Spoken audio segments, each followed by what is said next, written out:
Maailma vanimal teadusel, astronoomial on pikad traditsioonid ka väikeses Eestis.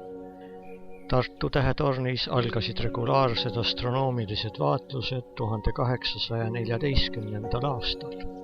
19. sajandi algul tegi Wilhelm Struve Tartu tähetorni maailmakuulsaks, tellides sinna oma aja parimaks teleskoobiks peetud Fraunhoferi refraktori. 20. sajandi suurkujuks Eesti astronoomias oli Ernst Öpik. Ta määras esimesena maailmas Andromeeda udu kauguse. Naissaarelt pärit Bernhard Voldemar Schmidt leiutas uudse laia vaateväljaga optilise süsteemi, mida tuntakse Schmidti teleskoobina.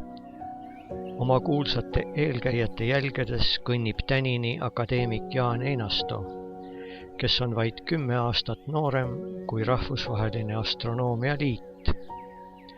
Tema saavutuste tipus troonivad tumeaine ja universumi korrapärase meekärjetaolise struktuuri avastamine.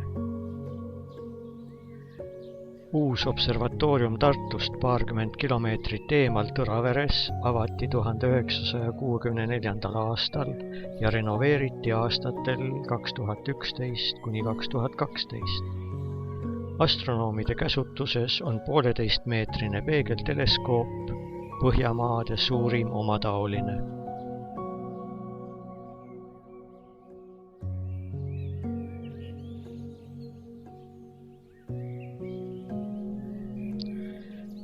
Tänapäeva Eesti astronoomide uurimistöö jaguneb 2 laiema suuna vahel: kosmoloogia ja galaktikad ning tähtede füüsika.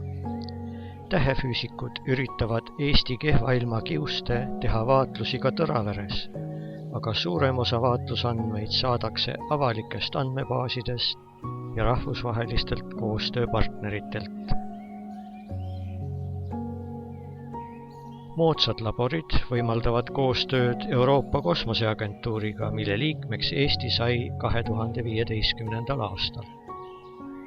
Observatoorium on alati olnud avatud külastajatele.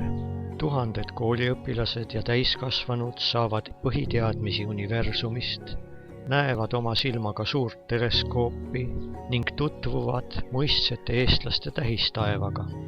Igal aastal toimub üle-eestiline astronoomiahuviliste kokkutulek. Uudse ettevõtmisena on algatatud aktiivõppeprogrammid. Palju õnne, Rahvusvaheline Astronoomia Liit!